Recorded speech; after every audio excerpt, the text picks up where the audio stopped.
Echoes Studio. Bonjour Cédric, comment ça va? Bonjour, ça va très bien.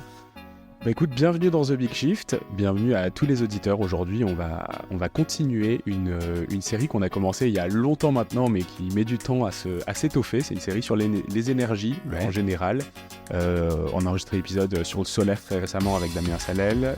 On a enregistré des épisodes sur le nucléaire, d'abord avec Maxence Cordier, et puis ensuite avec Anne-Claire Poirier pour essayer d'avoir un point de vue un peu nuancé. On a enregistré des épisodes sur l'hydrogène avec Aurélien Bigot. On a enregistré des épisodes sur le réseau électrique, sur les futurs 2050 avec Rodolphe Meyer, le réveilleur. Donc on a quand même pas mal entériné ce sujet. D'ailleurs, pour les auditeurs, si vous voulez retrouver le plus facilement tous ces épisodes, c'est sur le site thebigshift.fr. Vous avez une catégorie énergie dans laquelle il y aura tout, cet épisode compris. Donc c'est la meilleure façon de les retrouver.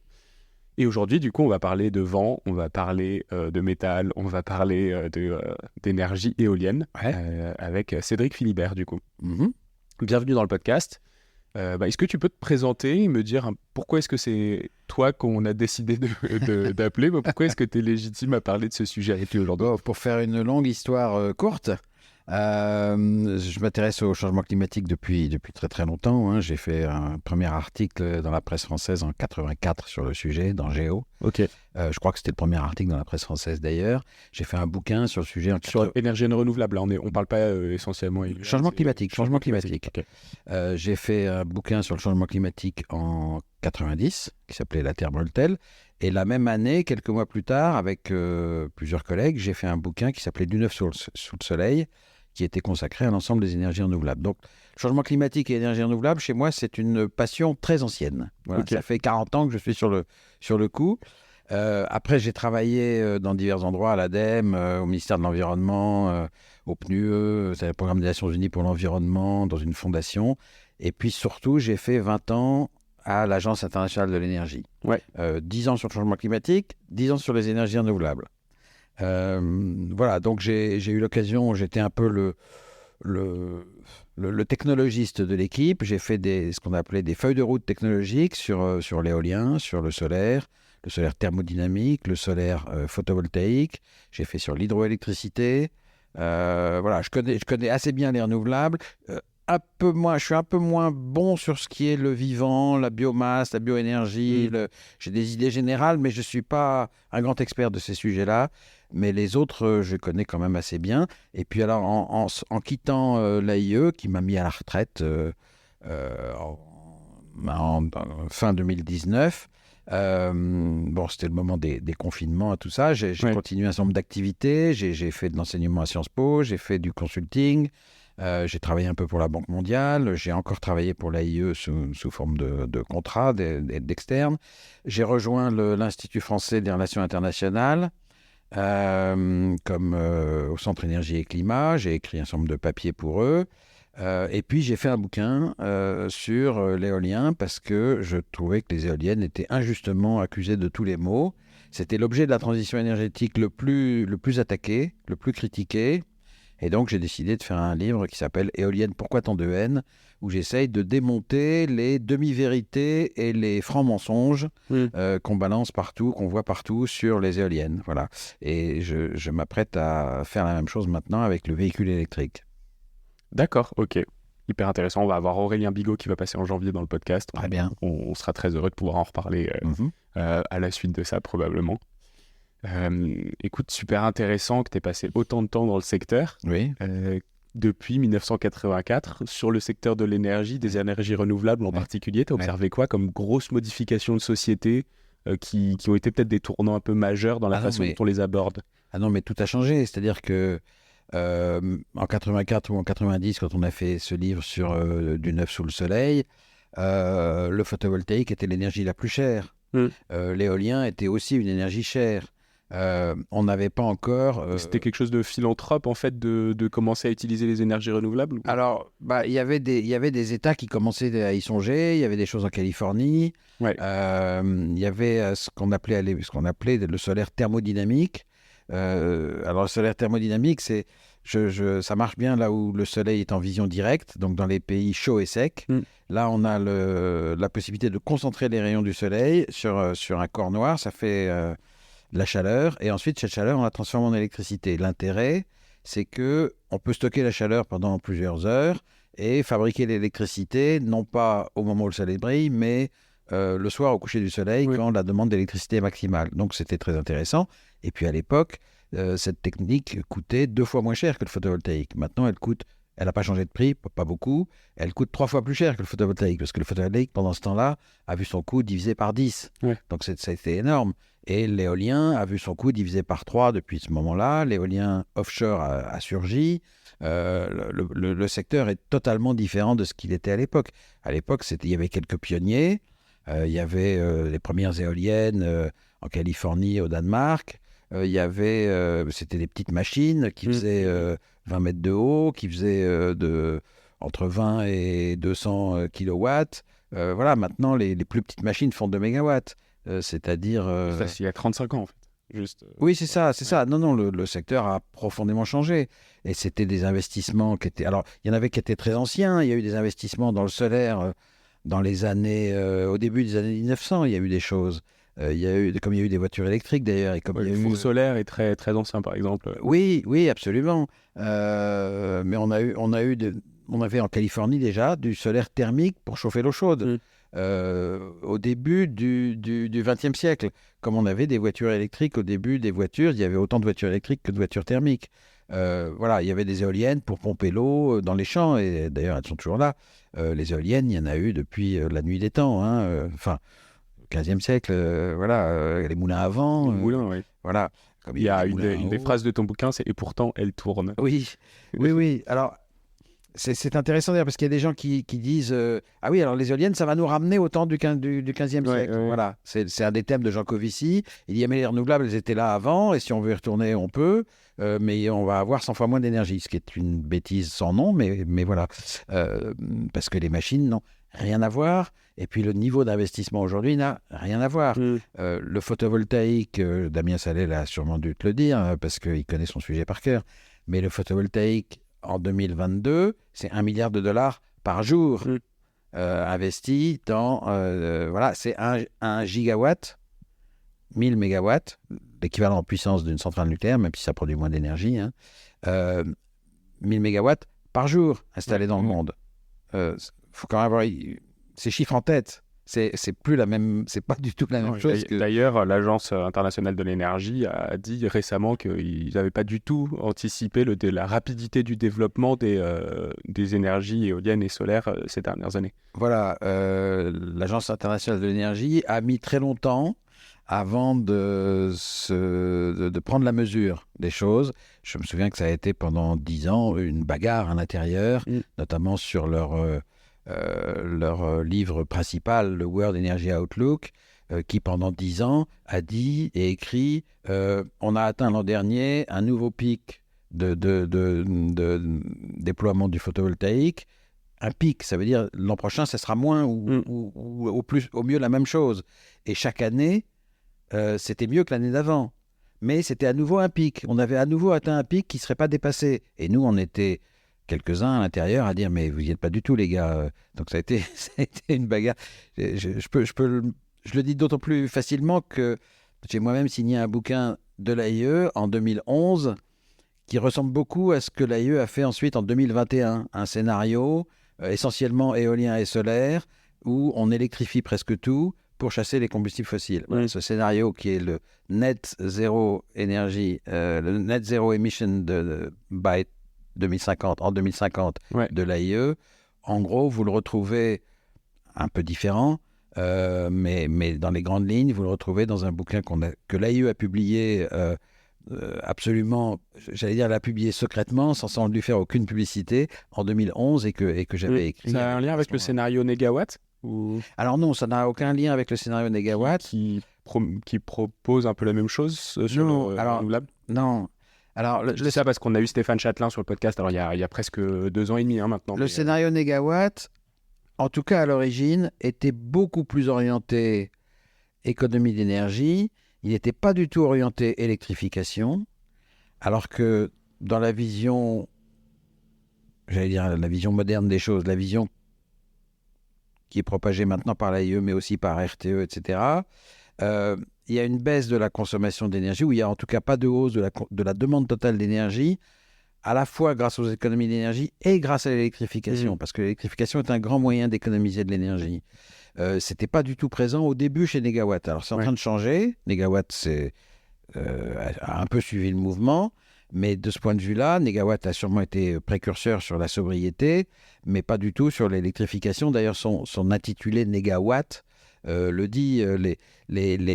Les opposants à Negawatt, très pro-nucléaire, il y a 15 ans, avaient créé une association contre qui s'appelait Negatep, pour dire non aux tonnes d'équivalent pétrole, et donc vive l'électricité. Bon, pour eux, c'était l'électricité nucléaire. Mais voilà, Negawatt n'était pas sur la même base, même si aujourd'hui, on se rapproche. Okay. Bah, merci pour cette grande introduction. L'idée, c'est quand même de parler d'éolien aujourd'hui. Oui. Du coup, est-ce qu'on peut reprendre peut-être les bases ? Qu'est-ce que c'est une éolienne ? De quoi c'est fabriqué ? Comment ça fonctionne ? Où est-ce qu'on en trouve aujourd'hui ? Toute la partie base qui nous permet de comprendre un peu ce que c'est que cette énergie. Donc, l'éolienne est une machine à transformer l'énergie mécanique du vent en électricité. Et on en trouve partout dans le monde aujourd'hui. Les machines qu'on installe aujourd'hui font au minimum 2 mégawatts et ça va jusqu'à 14 mégawatts en mer. En mer, parce que le vent est plus stable. Parce que le vent est plus stable, fort. Mais surtout parce qu'on peut les installer en mer, parce qu'on a moins de difficultés logistiques. À terre, c'est très difficile d'installer des très grosses éoliennes, parce qu'il faut pouvoir les transporter sur les routes qui ne sont pas faites pour ça, qui n'ont pas été dessinées pour que des camions chargés de pales qui font 60 mètres de long ou de morceaux de mât, etc., puissent passer facilement. Donc c'est compliqué d'aller au-delà de, alors selon où on se trouve, mais d'aller au-delà de 4, 5, 6 mégawatts, au-delà ça devient très très compliqué à terre. C'est une question de taille, donc ça veut dire que les éoliennes offshore sont beaucoup plus grosses que des éoliennes voilà, sur terre. Elles sont plus grandes, elles sont plus grosses, elles ont une surface balayée plus grande. Alors en mer, elles bénéficient aussi de vents plus réguliers. Oui. Mais ça, c'est un peu un autre sujet. Mais voilà, c'est pour dire que c'est des machines aujourd'hui qui ont une certaine dimension. Tu disais une éolienne dans les années 1980, c'était 20 mètres. Oui, c'est ça. Mât. Aujourd'hui, c'est combien aujourd'hui, en bout de pale, on est à 160-180 mètres. Donc, on a un hub, donc on a un mât qui fait 80 à 100 mètres de haut, généralement, aujourd'hui. Voilà. Donc c'est... Voilà, mettez ça en perspective. Voilà. Alors pourquoi on fait des grandes éoliennes et pas des petites ? C'est une question que les gens se posent. Il n'y a pas tellement d'économie d'échelle, curieusement, à faire plus grand. L'intérêt de faire plus grand, c'est surtout de faire plus haut. Et parce que plus haut, on a des meilleurs vents. Et c'est ça l'intérêt principal. Alors en mer, c'est moins vrai, parce qu'en mer, il n'y a rien qui arrête le vent, si j'ose dire. Donc... du moment où on est au-dessus des vagues. Exactement, on peut très bien aller assez bas. À terre, il vaut mieux être un peu haut. Et puis par ailleurs, on met les pales pas trop bas aussi pour éviter d'avoir trop de problèmes avec les oiseaux ou avec les chauves-souris, etc. Donc on se met un peu plus haut. Et puis plus on va haut et meilleur est le vent. Mais évidemment, plus on est visible. Oui, c'est ça. Donc on va revenir un peu, je pense, à ce qui est le plus difficile avec l'implantation éolienne. Donc on disait, historiquement, l'éolien a utilisé depuis très très longtemps, que ce soit sur du moulin, que ce soit avec d'autres technologies. Aujourd'hui, ça représente quoi sur le mix énergétique ? Est-ce que c'est beaucoup, pas beaucoup ? Et qu'est-ce qu'on a en termes de prévision ? On disait que le déploiement était énorme, que les coûts avaient été divisés par 3. Alors, moins que le solaire peut-être, mais du coup, quelles sont les prévisions et qu'est-ce que ça représente aujourd'hui ? Alors, aujourd'hui, en France, on a à peu près 10 000 éoliennes. On est fin d'année 2022, on a un chiffre rond à peu près à quelques unités. Donc, 1 gigawatt, ça veut dire 10 000 gigawatts d'éolien, à peu près ? Non, un gigawatt, 2 mégawatts, 3 mégawatts. Pardon, oui. Donc en moyenne, on doit être à 2,5-3 mégawatts de puissance. Voilà, donc ça fait 25 gigawatts. Voilà, c'est non, faut pas. Même oui, les ordres de grandeur sont plutôt. Oui. La plus grande production instantanée, là, le record a été établi. Il y a quelques jours, un samedi, quelques jours où il y avait c'était pas après la tempête Ciarán, mais dans des jours qui étaient quand même assez vantés, forcément, on a fait 17 gigawatts de production instantanée à certains moments. Voilà, c'est le record qui a été Et ça établi jusqu'à représente présent. quoi, du coup, sur la Alors, consommation peut-être électrique française? la consommation électrique française, elle varie entre 50 et 100 gigawatts, en gros, D'accord. en puissance instantanée appelée, hein. Donc là, on est à 17. Alors, donc, il y a des moments, euh, pendant la tempête, à 3 heures du matin, quand la demande est faible, on a dû atteindre des 35%. Voilà, mais c'est un peu exceptionnel. On est plutôt, en moyenne, sur l'année, on doit être à, que je dise pas de bêtises, on est à 8% sur l'éolien, et on est à 4% sur le solaire. Ensemble, ça fait 12%. Et la France est à peu près dans les mêmes moyennes, dans la moyenne mondiale de ce point de vue-là. C'est-à-dire l'éolien dans le monde, c'est à peu près ça aussi. C'est le solaire 4%, l'éolien 8%, D'accord. ensemble ça fait 12%. C'est en train de créer un coin entre les énergies non carbonées traditionnelles, Mm. c'est-à-dire l'hydroélectricité et le nucléaire, qui en gros ne bougent pas, ou ne bougent pas beaucoup, bougent très lentement, et puis les fossiles. Et alors, comme la croissance de la consommation d'électricité reste forte, plus de 3% par an, c'est quand même juste maintenant qu'on va commencer à le voir dans les émissions de CO2 de la production d'électricité. C'est ça, parce qu'aujourd'hui, c'était de l'ajout et pas du remplacement. C'était en fait aussi du remplacement. Si on regarde sur les 10 dernières années, qu'on regarde en proportion, on s'aperçoit que le nucléaire faisait 17% et il est passé à moins de 10 dans le monde. Les renouvelables étaient à 10 et sont passés à 17%. Et les 7% d'augmentation, c'est plutôt le solaire et l'éolien. Donc oui, c'est du remplacement au sens où, pour l'instant, les renouvelables ont surtout remplacé la décrue du nucléaire en proportion, laquelle décrue n'est absolument pas due à la présence des renouvelables. Elle est entièrement due au fait que le nucléaire progresse peu par rapport à la demande d'électricité et que, je dirais même, il régresse en termes de production absolue. Les quelques centrales qu'on a construites dans le monde depuis 20 ans, on fait moins que les centrales qu'on a dû mettre à l'arrêt parce qu'elles étaient trop vieilles, ou la baisse de production des centrales existantes qui, quand elles vieillissent, doivent passer des visites décennales qui sont de plus en plus poussées et ensuite des travaux de remise à niveau qui sont de plus en plus importants et de plus en plus lourds. Donc voilà, on a une baisse de la disponibilité du nucléaire, notamment en France. Ça a été très net, évidemment, en 2022 avec la corrosion sous contrainte, mais c'est une tendance longue. On n'est plus dans le sommet de production nucléaire où on était entre 2000 et 2010. Voilà, on est nettement en dessous. On espère qu'on va remonter, mais on ne va pas remonter au même niveau. Et au fond, les renouvelables ont pris la place. Et si ça n'avait pas été les renouvelables, ça aurait été le fossile. C'est-à-dire que on n'a pas encore de décrue nette de la production d'électricité fossile, mais dans tout scénario contrefactuel, si on n'avait pas eu les renouvelables, on aurait eu beaucoup plus de gaz et de charbon. Exactement. Je voulais revenir sur la production électricité liée aux éoliennes durant la tempête. Donc, ça a été un max. Oui. Est-ce que plus on a de vent, plus on a d'électricité éolienne? Est-ce que ça...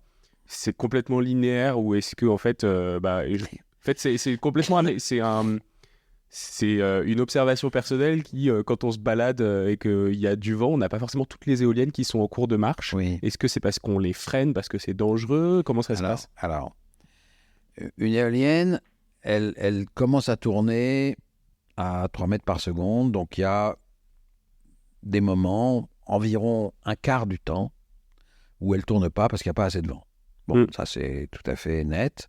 Alors, c'est vrai pour chacune d'entre elles. C'est pas forcément vrai pour la totalité du parc. Oui. Quand on a un parc réparti en France sur plusieurs façades maritimes, etc., on a des régimes de vent qui sont pas complètement couplés. Et donc, il y a toujours un peu de vent quelque part, même si des fois, c'est vrai qu'il n'y en a pas beaucoup.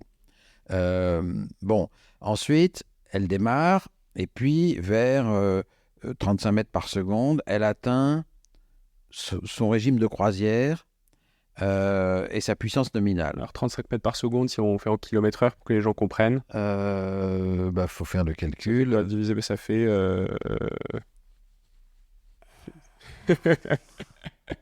Désolé pour cette question. Il faut multiplier par 3,6, ouais, c'est ça.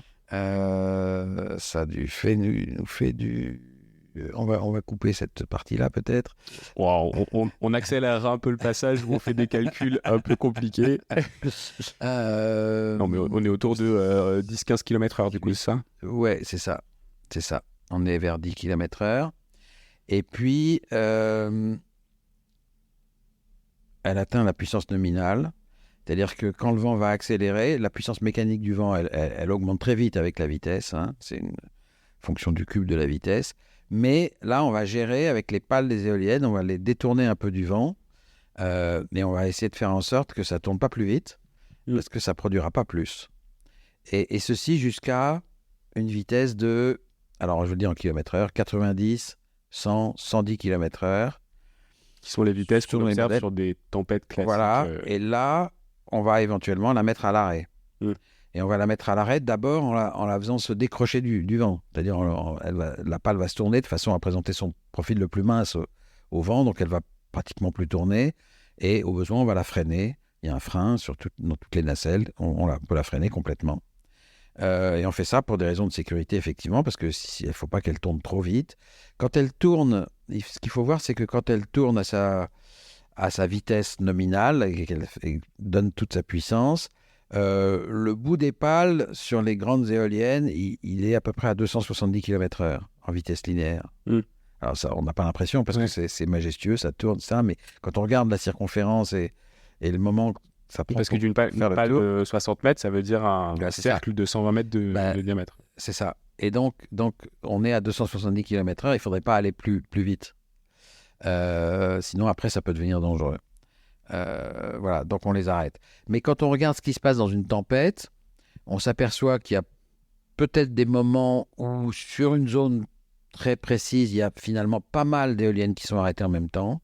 Ça a été le cas des éoliennes maritimes du parc de Saint-Nazaire dans la tempête Ciarán. À certaines heures dans la nuit, il y a eu pas mal d'arrêts, la puissance du parc a baissé. Mais si je regarde la puissance de l'ensemble des éoliennes françaises, pendant la tempête, elle a été très proche de son maximum. Son maximum n'est pas la somme de toutes les puissances nominales, c'est en dessous, c'était 17 gigawatts. Il y a quelques jours, dans une situation en fait un peu meilleure, c'est où il y a pas mal de vent partout, mais pas de tempête. Ça, il peut y avoir un peu plus d'énergie. Voilà, quand elles sont toutes à leur puissance nominale, on est au maximum. On n'a pas besoin des tempêtes pour avoir beaucoup d'énergie. Mais pendant les tempêtes, il y en a aussi beaucoup.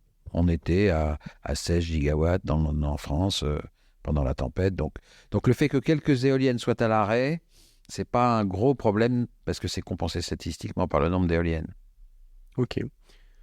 Je pense qu'on a bien compris la partie technique, comment ça fonctionne, ce que ça produit, le mix énergétique qui est associé à cette méthode de production. J'aimerais bien qu'on revienne sur des sujets qui sont peut-être un peu plus sociaux autour de l'éolien. Il y a un truc que je comprends pas, c'est que les énergies renouvelables, on le vend en poupe, tout le monde est super content des énergies renouvelables, et pourtant, l'énergie éolienne, particulièrement, plus que solaire, j'ai l'impression, une sorte de vent de contestation, de critique sur cette, sur cette façon de produire de l'électricité, alors qu'il y a une sympathie pour les énergies renouvelables en général. Alors pourquoi est-ce que le solaire est plus accepté et qu'est-ce qui s'oppose un peu socialement à l'éolien? Alors, une éolienne est peut-être visible d'assez loin. Donc, les gens qui peuvent se sentir concernés peuvent être relativement nombreux. Et sur un panel de gens, il y en a toujours quelques-uns qui trouvent que c'est pas joli. Ce qui est subjectif. C'est subjectif. On ne peut pas contredire cet argument. On peut ne pas aimer, on peut ne pas avoir envie de les voir. Alors, il y a des gens qui peuvent se trouver assez près, qui peuvent craindre des effets pour eux, pour leur santé, pour la santé de leurs animaux. Voilà.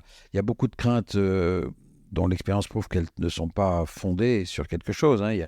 Il y a 10 000 éoliennes en France. Il y a Il y en a 4-5 qui ont posé des problèmes à des gens proches qui se sont un peu obstinés dans une opposition. Ils ont pas supporté que leur opposition ne soit pas entendue.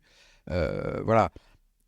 Alors, donc il y a toujours des gens localement qui vont dire ah ben, moi j'en veux pas, moi je préfère pas, j'ai choisi cet endroit pour être tranquille, c'est pas pour avoir une éolienne qui fait que ça va ressembler à je sais pas quoi, il va y avoir de la lumière la nuit, ça on pourrait se défaire de ça très facilement, mais bon, il va y avoir du bruit, en fait il y a assez peu de bruit, mais bon on peut entendre un peu le flouf-flouf de la pale qui passe devant le mât, à 500 mètres on n'entend pas énormément, mais on entend un petit peu, bon, etc.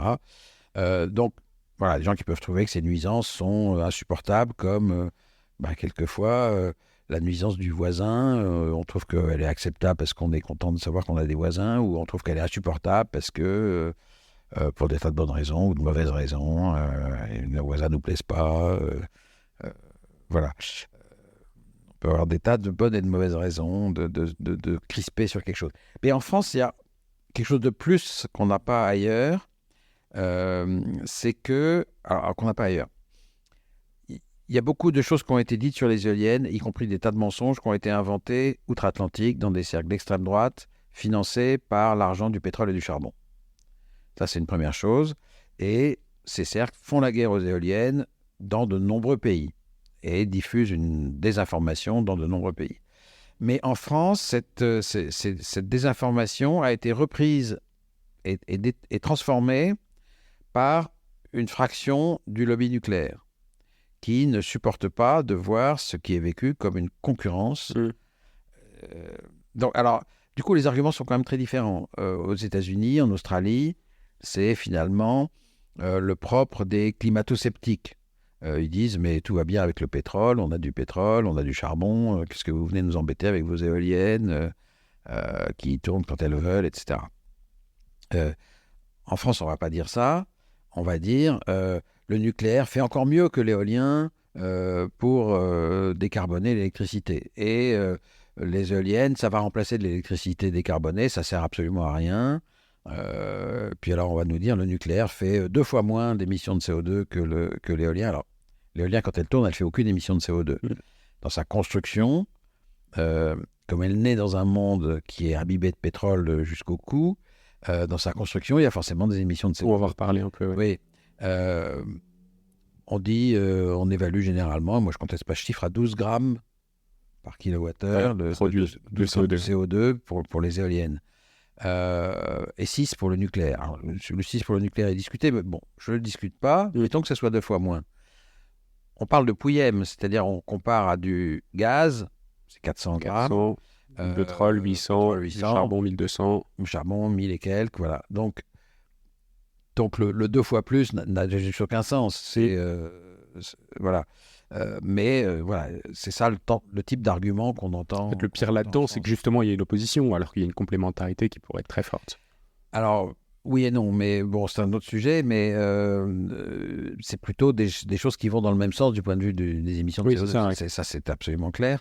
En fait, les éoliennes en France, quand elles tournent, la plupart du temps, elles évitent en réalité des fossiles, notamment du kilowattheure ex-gaz, qui serait soit produit en France, soit importé et produit à l'étranger avec du gaz ou du charbon. Pourquoi ? Parce que, pour rappeler, mais vous pourrez écouter l'épisode avec Rodolphe Meyer, c'est parce qu'on ouvre les centrales de production d'énergie, d'électricité dans un certain ordre, en fonction de leur facilité à être ouvertes et de leur impact sur l'environnement. Et donc, les centrales fossiles... Et du coût marginal de leur fonctionnement. Exactement. Et ce coût est excessivement faible pour les éoliennes et le solaire.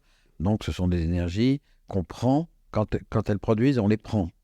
Et en fait, ce qu'on déplace la plupart du temps, c'est l'énergie, la dernière énergie dans ce merit order, celle qui coûte le plus cher en coût marginal, c'est-à-dire celle qui est basée sur un combustible qu'il faut acheter. Au milieu, il y a les centrales nucléaires où il y a un peu de combustible, mais il y a quand même beaucoup de capital. Et puis, tout à l'extrémité, il y a les centrales qui coûtent les moins chères en capital, mais qui coûtent les plus chères en combustible, c'est les centrales à gaz. Voilà. Et donc, c'est celle-là qu'on va arrêter en premier, évidemment, quand on a la chance d'avoir de l'électricité décarbonée en plus, mais surtout gratuite. Une fois qu'on a installé l'éolienne, l'électricité qu'elle produise est quasiment gratuite. Donc, a priori, ce qui fait que les éoliennes sont moins acceptées que le solaire, c'est plutôt une partie, je dirais, de voisinage, de consensus. Alors, il y a des questions de voisinage, il y a des questions... Il y a une résistance au changement qui est naturelle chez chacun de nous, mais qui est aiguillonnée par les gens du nucléaire.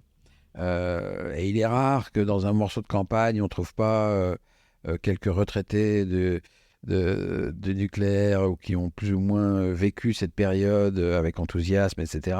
Et pour qui vivent ça comme une négation de ce qu'ils ont fait. Voilà, une remise en question de toute leur vie, finalement. Donc, ils réagissent parfois excessivement violemment face à ça. On a aussi des gens qui ne supportent pas le moindre changement de paysage, alors qu'on a supporté des changements de paysage absolument considérables depuis ces 50 dernières années. La disparition des haies, la disparition du bocage, la restructuration agricole. Je veux dire, on a accepté les entrées de ville sont défigurées par d'immenses centres commerciaux, etc. On a accepté tout ça. Mais l'éolienne, alors non, elle fait figure de repoussoir absolu, et on a, y compris des châtelains qui partent en guerre, et c'est assez frappant de voir que dans plusieurs coins de France, l'opposition part de gens qui ont des belles maisons, qui ont des manoirs, etc., et qui supportent pas qu'à 10 km de là, je dis bien à 10 km de là, il y ait la perspective d'une éolienne dont ils verront peut-être un petit bout en se penchant en dehors de leur fenêtre, ils l'apercevront un peu, c'est insupportable. Voilà. C'est comme ça. Il y a aussi un autre point, je pense, c'est vous qui allez me le dire, mais le rythme pour lancer un nouveau projet de parc éolien, on dit qu'il faut 8 à 10 ans entre le moment où on considère qu'on peut s'implanter ici et le moment où on voit les premières éoliennes produire leur première électricité. Oui. Ensuite, on considère aussi que la durée de vie d'une éolienne, c'est 25 à 30 ans. Oui. Donc, c'est-à-dire qu'il y a plus d'un tiers du temps de production de l'éolienne qui est en fait utilisé pour juste tenter de voir le projet sortir de terre. Est-ce que ça, du coup, ça peut être un gros frein à leur implantation? C'est pas un tiers du temps, c'est l'équivalent d'un tiers du temps. Parce que oui, c'est ça, oui, bien sûr. Bon. Mais un quart du temps total, quoi. Ah ben non, mais c'est un problème parce que c'est vraiment très long. C'est parce qu'on a un régime juridique très complexe avec une multiplicité de règlements à satisfaire et donc une multiplicité d'occasions de recours. Et puis surtout, on n'a souvent pas de base objective. Au lieu d'avoir des obligations de moyens, on a des obligations de résultats sur beaucoup de choses. Et ces résultats sont extrêmement difficiles à prouver. L'obligation de prouver que on va pas détruire plus d'oiseaux. Vous savez que les oiseaux sont menacés par des millions de choses, sont tués par des millions de choses. Les pare-brises des voitures, les vitres des bâtiments, les chats domestiques retournés à la vie sauvage, les chasseurs, les pesticides dans les champs qui tuent les insectes, etc. Bon. Donc il y a de multiples causes, et les éoliennes, c'est une cause qui vient tout à fait en bas des causes concernant les oiseaux, mais ça peut atteindre quelques oiseaux qui ont plus de valeur pour les écologistes que les autres, c'est-à-dire les grands rapaces, etc. Et donc là, c'est absolument un drame. Donc il faut montrer que s'il y a quelques mortalités, elle ne remet pas en cause l'espèce, elle ne menace pas la survie de l'espèce, c'est tout à fait normal. Mais au lieu qu'on traduise ça par une obligation de moyens, par exemple, les éoliennes devraient avoir un système d'effarouchement et de reconnaissance de l'arrivée d'oiseaux dans la zone, et éventuellement de bridage si l'effarouchement ne marche pas, etc. On donne des obligations de résultat. L'obligation de résultat, elle est très très difficile à apprécier. Donc d'une préfecture à l'autre, selon que le fonctionnaire qui va instruire le dossier, il vient plutôt du monde de l'énergie ou plutôt du monde de la biodiversité, il ne va pas avoir le même jugement. Pareil pour le juge administratif ou la cour administrative d'appel, elle ne va pas avoir le même jugement selon l'opinion personnelle, parce que ça va être très très difficile à objectiver. Et voilà, il vaudrait mieux, il faudrait qu'on trouve des moyens de remplacer ces obligations de résultat par des obligations de moyens. Et si tel moyen est mis en œuvre, alors le projet devrait être accepté. Si tel moyen n'est pas mis en œuvre, le projet est refusé. Ce serait beaucoup plus simple. Mais alors, tout le monde. j'imagine que vous faites référence à ça, mais il y a 3 jours dans l'Hérault, il y a le démantèlement de 7 éoliennes qui a été validé, alors que c'est des éoliennes qui étaient en route depuis 2016 uniquement. Donc ça veut dire qu'il y avait probablement eu ces 8 à 10 ans avant d'installer ce parc-là. Et pourtant, 6 ans après leur première fourniture d'électricité, on décide de les démanteler parce qu'elles peuvent mettre à mal une population d'aigles qui, effectivement, la perte d'un aigle pour cette espèce en particulier peut être grave. Mais du coup, voilà, comment est-ce qu'on peut gérer ce genre de choses alors qu'il y a déjà ces 8 à 10 ans de travail derrière, et comment est-ce que cet événement particulier peut avoir un impact sur toute la filière éolienne en France ? Est-ce que c'est un précédent qui fait qu'on va avoir des démantèlements de nombreux parcs éoliens prochainement ou pas du tout ? Je ne sais pas, j'ai cru comprendre qu'il y aurait encore une instance juridique saisie, je ne sais plus si c'est la cassation ou... Alors oui, effectivement, ils ont fait un recours, mais pour le moment, en tout cas, c'est le démantèlement qui est... théoriquement, n'est pas suspensif. Je ne sais pas, il y a eu ce jugement-là, il y en a eu un autre que j'ai trouvé très malencontreux, quand on a dit ici on ne peut pas mettre des éoliennes parce que le paysage est entré dans le patrimoine de l'UNESCO, oui. Voilà. Non, oui, c'est ça, dans la recherche du temps perdu de Proust. Alors, je veux dire, ça ouvre la porte à beaucoup de choses. Il va falloir qu'on accepte de comprendre que on ne peut pas toujours se reposer sur le reste du monde pour avoir notre énergie. Aujourd'hui, c'est ce qu'on fait avec le pétrole et le gaz. C'est quand même 60% de notre énergie. Le but, c'est pas d'arriver à 100% d'autonomie, mais c'est quand même de réduire très fortement cette dépendance. En même temps qu'on réduit les émissions de CO2, ça veut dire produire de l'énergie sur notre sol, et ça ne peut pas passer complètement inaperçu et n'avoir aucun impact ni visuel, ni sur des surfaces. Voilà. Il ne peut pas ne pas y avoir d'impact. La question, c'est de savoir mesurer ces impacts. Aujourd'hui... Mais qu'est-ce qui a été mal fait là dans ce cas, du coup, dans cet exemple précis ? Je ne sais pas, parce que peut-être que ça a été mal fait. Je veux dire, peut-être qu'il faut démonter ces éoliennes, j'en sais rien. Je ne dis pas que toute éolienne a forcément été bien installée au bon endroit.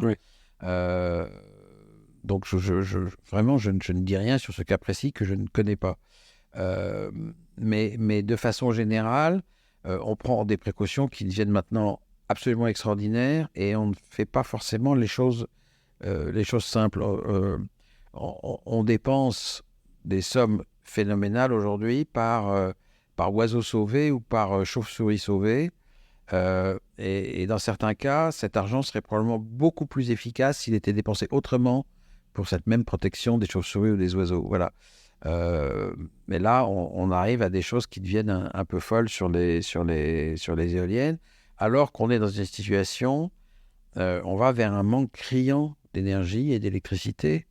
Et on l'a vu en 2022 avec les prix faramineux qu'ont atteint le kilowattheure électrique importé ex-gaz d'ailleurs en Europe. On n'est pas à l'abri d'une répétition de ça. La guerre en Ukraine n'est pas finie, loin de là. Le pétrole russe ne va pas revenir, et le gaz russe non plus. Heureusement, toute l'Europe maintenant développe les renouvelables encore plus vite qu'avant. On a sévérisé on a rapproché les objectifs. Voilà. Il y a eu un petit rebond du charbon, mais il va être effacé très vite, précisément parce qu'on développe les renouvelables encore plus vite qu'avant. La France n'est pas vraiment dans le coup. On a signé un objectif de 42,5%, mais quand on regarde la stratégie sur laquelle il y a une consultation actuellement, la nouvelle stratégie nationale bas carbone, cet objectif ne paraît pas. Il n'est pas exprimé. On a un discours qui est de dire on va faire du solaire et de l'éolien maritime. Pour l'éolien terrestre, on continue sur notre lancée, sur le rythme pépère auquel on est actuellement. Donc il n'y a aucune vraie ambition sur l'éolien terrestre dans ce pays. C'est tragique, c'est-à-dire ce gouvernement a l'éolien honteux. Il en fait un peu, mais sans vouloir trop le dire. Au fond, il a complètement intégré les oppositions et les objections. Alors pas au point de démanteler les éoliennes comme le voudrait le Rassemblement national, mais franchement il a l'éolien honteux. Il n'ose pas dire, il faudrait doubler ou tripler le rythme d'équipement et se donner les moyens pour ça. Et pour ça il faudrait d'abord commencer par régler la question des radars météo et militaires qui font et des balises de l'aviation civile qui font que quasiment les 3/4 du territoire français est interdit d'éoliennes. Et même là où il y en a, par exemple, on ne peut pas faire du repowering, vous savez, aujourd'hui. Très souvent, on remplace 5 éoliennes de 2 mégawatts par 3 ou 4 éoliennes de 3 ou 4 mégawatts. Donc, on augmente la puissance et on réduit le nombre de mâts. Tout le monde est gagnant. Pour ça, il faut des éoliennes un peu plus hautes, un peu plus grandes. Et ben, c'est souvent impossible pour ces raisons, même raisons de radar. C'est-à-dire même dans les régions où il y a des éoliennes, on a des contraintes qu'il n'y a pas ailleurs en Europe. On est en train d'installer les dernières petites éoliennes d'Europe. Bientôt, les fabricants vont cesser totalement de les produire, ces éoliennes, parce qu'il n'y a plus que nous qui mettons des éoliennes de 2 mégawatts. Partout ailleurs en Europe, on met du 3, du 4, du 5. On est dans une situation... voilà. Et le gouvernement ne prend pas à bras-le-corps ce problème. Il a été résolu partout ailleurs. Pourquoi est-ce qu'on ne peut pas le résoudre en France? Nos militaires ne sont pas différents, nos avions ne sont pas différents, la météo n'est pas différente. Je veux dire, on devrait pouvoir trouver les solutions techniques à ce problème. Et ça libérerait beaucoup d'espace. A priori, on a aussi une côte atlantique qui est quand même très prononcée et qui pourrait aussi... Absolument. On a mis... on a un gros potentiel, quoi. On a mis l'essentiel de nos éoliennes dans le Nord et dans le Grand Est.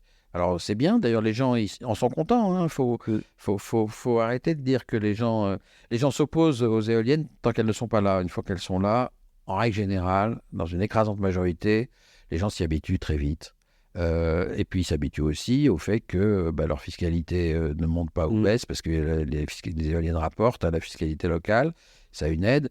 J'ai entendu l'autre jour M. Ducrot, le maire d'une des communes de la communauté de communes du Haut-Montreuil dans le Bas-de-Calais, 49 communes, 107 éoliennes, expliquer comment, grâce aux éoliennes, il a financé des centres d'activité, la crèche, le centre social, le centre médical. Enfin, voilà, c'est... Oui, je ne sais plus avec qui on disait ça en plus, c'était qu'il y avait une sorte d'aversion de base à l'installation d'une éolienne, et à partir du moment où donc ils avaient fait un test où ils avaient dit on va poser une éolienne à cet endroit-là. Alors évidemment, il y avait eu une foule générale, et à partir du moment où ils étaient allés voir les citoyens en disant bah voilà, vous pouvez participer, vous pouvez investir dans un projet éolien, donc c'est-à-dire avec une sorte de crowdfunding local. Ça aide aussi beaucoup, oui. Et en fait, le fait de pouvoir être investi de ce projet, vraiment être partie prenante de ce projet, et en fait, toutes les velléités s'étaient effondrées d'un coup et les gens étaient plutôt heureux d'avoir ça. Et peut-être qu'il y a un côté un peu démocratique, un peu participatif, citoyen à retrouver là-dessus. Oui, on a de l'éolien participatif en France, des gens qui ont monté des associations, mais c'est extraordinaire ce qu'ils font. Hein. Moi, je trouve ça extraordinaire. Ils ont monté des associations, ils ont des centaines de personnes dans leur association. Ils ont des gens qui ont investi, les uns 100 euros, les autres 1000 euros, etc. Bon, c'est intéressant. On peut avoir un retour sur investissement même à 3 à 4% pour un citoyen qui, au lieu de ça, aurait mis sur un livret A. Absolument. Et puis voilà, les gens du coup participent au développement économique et énergétique de leur territoire. C'est super bien ce qu'ils font. Et ces gens le font avec parfois beaucoup de ténacité. J'en ai rencontré... J'ai rencontré un monsieur qui avait plus de 80 ans, ça fait 10 ans qu'il se bat pour son éolienne et il est en but au recours du châtelain du coin qui n'en veut pas dans son territoire. Voilà, et ça fait 10 ans qu'il tient son association et qu'il a regroupé des centaines de gens qui soutiennent le projet et ça bute toujours sur la mauvaise volonté d'une poignée. Ouais. Alors j'ai l'impression que la volonté générale reste en demi-teinte. On est en train de boucler un peu cet épisode, mais j'ai l'impression que la volonté générale reste un peu en demi-teinte. C'est quoi votre espoir sur le futur? Est-ce que déjà depuis 5-6 ans, vous avez vu une grosse différence dans l'acceptation de ces projets-là? Ou est-ce que c'est toujours aussi compliqué de les faire avancer? Et est-ce qu'il y a un espoir pour que ce soit plus simple dans les 2-3 prochaines années, puisque de toute façon, en fait, on a un objectif de multiplier par 3 les énergies renouvelables en 2030. Malheureusement, je ne suis pas sûr. Alors, il y a des dispositions dans la loi d'accélération des renouvelables qui peuvent aider. La possibilité d'avoir un fonds de recours pour ceux qui vont construire, d'un fonds de garantie pour ceux qui construiraient sans que tous les recours soient épuisés, parce que dans la plupart du temps, les recours finissent par être... par ne plus faire obstacle, parce que les cours administratifs finissent par réussir à les construire, mais on s'épuise. Voilà, ça prend du temps. Donc maintenant, on va pouvoir construire sans attendre forcément le dernier moment. Ça, c'est positif. Mais D'autre part, le Sénat a inventé toute un espèce de millefeuille de planification qui est supposé faciliter l'acceptation, mais qui est censé se mettre en place d'ici 5 ans. Oui. Et c'est beaucoup trop long, parce que là, on est pris à la gorge. On a été pris à la gorge en 2022, on le sera peut-être à nouveau demain. Si on a à nouveau un pépin générique dans nos centrales nucléaires, ce sera vraiment, vraiment très problématique. Il faut répondre à la demande croissante d'électricité des citoyens, de l'industrie aujourd'hui qui veut se décarboner, du transport qui veut se décarboner. Et pour ça, on n'a pas d'autre moyen que le solaire et l'éolien terrestre à court terme. À plus long terme, on a évidemment l'éolien maritime, et puis à encore plus long terme, on a éventuellement de nouvelles centrales nucléaires, s'ils arrivent à les fabriquer dans les temps qu'ils nous promettent, ce qui n'est pas démontré, parce que ça fait 20 ans qu'on n'arrive pas à construire des centrales nucléaires dans les temps prévus, où que ce soit. Mais bon, donc en attendant, on n'a que ça, et on ne fait pas tout ce qu'il faut. Alors on fait un peu mieux sur le solaire, peut-être. Le problème du solaire, à terme, c'est que le solaire, c'est très bien pour l'été, l'éolien, c'est très bien pour l'hiver. Et la demande d'énergie dans les pays tempérés, elle est quand même 2 fois plus forte en hiver qu'en été. Donc, dans les pays tempérés, on a absolument besoin de l'éolien. Dans un pays tropical, on pourrait faire qu'avec du solaire. Dans un pays tempéré, on a absolument besoin de l'éolien. Sinon, il faudrait produire beaucoup l'été et puis le transférer sur des mois. La batterie. Voilà, mais ça n'est pas possible. Donc, la première réponse à la variabilité de l'éolien et du solaire, c'est d'avoir les deux. C'est pas d'en avoir aucun, c'est d'avoir les deux, parce que les deux se complètent en termes de saison. Et c'est le plus important, c'est le plus difficile du point de vue du stockage. Donc il nous faut les deux, et en France et en Europe, il nous faut de l'éolien, et l'éolien terrestre est celui qui potentiellement va quand même beaucoup plus vite à mettre en place que l'éolien maritime. Voilà, mais on a un gouvernement qui a intégré une certaine mauvaise volonté de la part de certaines franges de la population, parce que les sondages montrent que les 3 Français sur 4 sont favorables. Et du coup, il a l'éolien honteux, il ne veut pas accélérer l'éolien, il dit « Ah non, on ne veut pas fixer un objectif qu'on pourrait ne pas atteindre ». Alors que surtout, dans tous les autres domaines, il fixe des objectifs qu'on pourrait ne pas atteindre, mais ce n'est pas grave si on atteint un objectif qu'à 95%, et que c'est un objectif ambitieux, on aura fait plus que si on ne met pas d'objectif ambitieux et qu'on se dit « Non, on va juste faire notre petit train-train ». Voilà. Là, on est sûr qu'on ne va pas atteindre des objectifs, on ne va pas faire 3 fois plus. Donc ça, c'est très, très problématique. Merci beaucoup, Cédric, pour cet épisode qui a fini un peu... Je m'attendais à avoir peut-être un petit espoir de ça va accélérer à fond, mais j'ai l'impression, c'est peut-être aussi le calendrier, législatif, le calendrier exécutif, où on peut se dire, OK, prochaine élection 2027, est-ce qu'on arrivera à avoir un gouvernement qui est plus long? Mais du coup, ça revient à long. Je pense que l'éolien dans le monde, ça va progresser rapidement. En Europe, ça va progresser rapidement. Peut-être pas aussi vite que le solaire, parce qu'il y a des problèmes structurels un peu sur le prix qui remonte, les taux d'intérêt qui montent, etc. Ça freine un peu l'éolien, ça freine pas du tout le solaire qui écrase les prix de façon jamais vue, donc qui a complètement absorbé l'inflation. Donc le solaire va à une vitesse folle partout dans le monde, y compris chez nous, j'espère. L'éolien, c'est un peu plus compliqué, mais dans le monde, ça va quand même aller vite, mais la France traîne. Merci beaucoup pour cette conclusion. Et si vous êtes encore là, c'est que vous êtes notre auditeur préféré. N'hésitez pas à laisser 5 étoiles sur votre appli de podcast et un commentaire sur Apple Podcast, sur Spotify. Et je vous retrouve très bientôt. Merci Cédric, à bientôt. Merci. C'est la fin de cet épisode de The Big Shift. J'espère qu'il vous a plu et que vous en avez retiré quelque chose pour votre vie quotidienne. C'est ça le plus important. C'est beaucoup plus simple de parler du sujet sensible de l'environnement quand ses amis ou sa famille sont vraiment informés. Alors partagez le plus possible The Big Shift, ça aidera tout le monde. Et si vous avez des questions, des sujets que vous souhaitez qu'on aborde, des invités que vous voulez entendre, ou tout simplement que vous voulez qu'on discute de cet épisode, envoyez-moi un message sur LinkedIn. The Big Shift est produit par Echoes Studio. Si vous avez un projet audio, contactez-nous sur www.echoes.studio. Merci d'avoir écouté jusqu'au bout. Je vous retrouve très bientôt pour un nouvel épisode.